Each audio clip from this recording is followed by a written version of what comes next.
Hey guys, welcome to week 4 of 20 best RLCS goals. This is the second last week of league play. I had to think about that for a second. But the thing that I want to let you guys know to start off this video is we were able to get the replays for most of the European games, I think all but one, in this week's video. But unfortunately the North American replays were not released in time. So all of the North American goals will be with footage from the live stream. And like you can see right here, the European goals will be from replays, which my editor was able to get a hold of. So yeah, we're just going to take a look at a couple. We just saw Pondix missing a save, which he absolutely should have had. This is, you know, perhaps even worse from G2. I just thought I had to put these these goals in. Some comedy defending by Kronovia and Rizzo against Cloud9. That was a great series, though. My goodness, G2 and Cloud9, every time they match up in group stage, are so close. And G2 again edging it out, so I'm sure we'll be seeing more of this one later. Just one final goal I'm sure you guys will want to take a look at before we get into the top 20 is this own goal by Sizz. Not quite on the same level as Mystic's own goal last week, where of course Mystic had the pre-jump and then he flew backwards into this rebound, but Sizz is still able to rebound that from an almost impossible angle as JNAP shoots over the top of him. This does happen quite a lot in pro play when players try to just get a touch there and then there's nowhere to recover, and that's where the own goal happens. Alright, let's get into the top 20. And I have to confess, this goal did not look as good on the stream. It looked a bit more lucky, but it is an excellent read by Turbopulsa.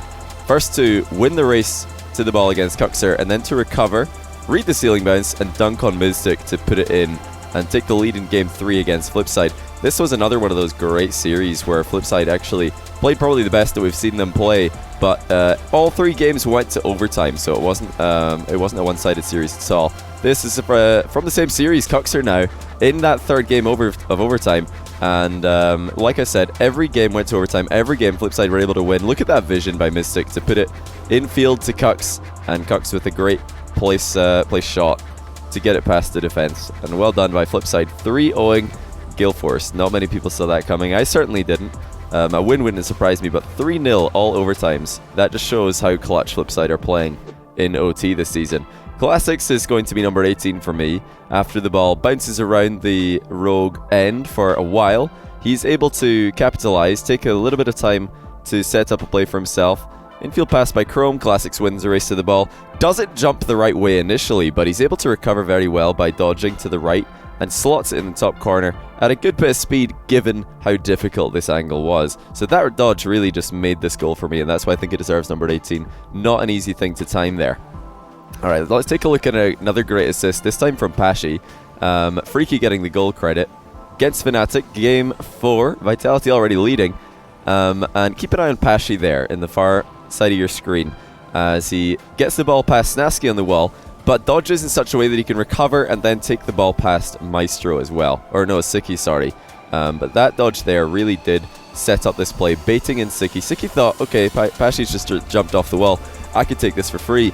But Pashy's able to recover it immediately and take the ball again, which is very hard to do. Now let's take a look at a squishy goal. We're going from team goal to solo goal. This is one of the better solo goals of the week.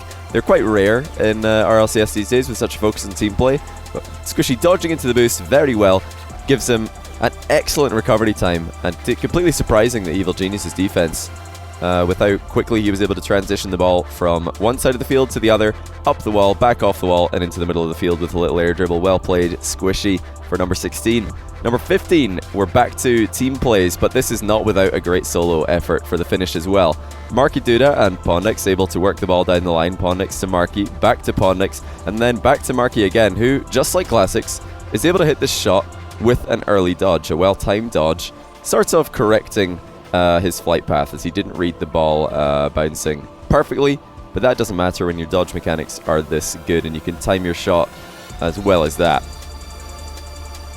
Number 14 is going to be another solo effort, this time from Alot. I'm surprised that Excel didn't see this one coming. If there's any player in the world who's going to put this goal in, it's got to be Alot from Complexity Gaming. And Neil's not really ready for the second touch. Of course, Alot did fall down on top of this ball and hit it much faster than Niels was no doubt expecting, but still should have been saved. That's why it's not higher up in the rankings. Number 13, back to Cuxer. We got more Flipside action. They are definitely the team to watch in Europe at the moment if you want to see just good goals and exciting plays. They've managed to get their 4th win this week, giving themselves a chance of top 2, although they need a lot of help from Gale Force, Vitality and Complexity to do it. So there's a little double touch by Cuxer, and just as he's cutting in field there, you see from Freaky's perspective, Mystic was able to bump Freaky completely out of the way as Cuxer dribbled the 3rd man, so well done Flipside there. Now that, I believe, was Siki's first-person view of this 12th goal in the week, but that's not the highlight. This is the highlight. Siki with an excellent double touch. The speed that he's able to go about this is really what gives it a lot of praise from me, at least, because that was really difficult for Freaky to get up in time, and that's why Freaky tried to go for the block on the double touch rather than the block on the backboard pass. Was not able to do so. Number 11, we're going to go back to team plays, and it's a full team passing play counter-attack from Gale Force Esports to take the lead in Game 5 against Envy. An absolute classic between these two teams. Envy really showing up this season a lot better than people expected. But they weren't able to deal with this pass from K-Dop to Turbo to Violent Panda, who's able to slot it into the far post. I think Remco may have got a touch. The server certainly thought so, but it didn't matter enough. Excellent passing by K-Dop and Turbo to set up Panda. He had the whole goal to aim at there. Now into the top 10 we go, and we're back to a solo effort. It really is a little bit of one of those weeks where there's solo goal, team goal, solo goal, team goal. But this one is a good recovery by Fairy Peak. Firstly, getting off the wall and front flipping, which is necessary to start his air roll early. But look at the triple touch at the back post after he shot this one low, noticing that the Fnatic defense were both pre-jumping pretty high there, so he needed to shoot that low. But he shot it too low and recovered excellently to slot it in at the far post. Now, we're going to take a little bit of a walk down memory lane for number 9. Does this not look like Season 2, Season 3 Devo to you guys? Just single-handedly dismantling an entire team with the dribble and then the flick and then the bump at the far post. It's easier to see from Remco's perspective here, but what a dribble by Devo as he slides it past Pondix, flicks it over Niels, bumps Marky out the way of the back post, leaving Remco with the open net. That is reminiscent of the Devo that we all know and love. Torment is in at number 8 with a great recovery into floor pinch solo effort.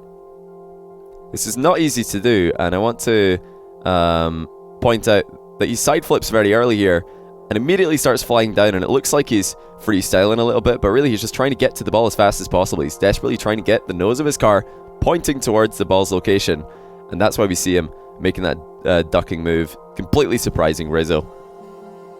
In at number 7 is Jacob with redirect. One of the first of quite a few redirects that we saw this week. It was an incredible week for that particular shot, as I think this is not even the best one. I saw this and I thought this must be the best redirect of the week, as Jacob is able to get up on the sidewall, jump off, air roll around, and then front flip into the ball. Also noteworthy that flick from Sizz was definitely a boomer, and it sets up Jacob perfectly. Number 6 is an even better one, though. You're not going to believe this if you haven't seen it already, as Rizzo is patiently waiting for the half volley well clear. JNaps has already started his run, and how about that for a redirect in the midfield? JNaps absolutely slams it from way above the goal, almost at the ceiling, has his dodge, and my goodness did he not hold back. That was some power that he had from inside his own half.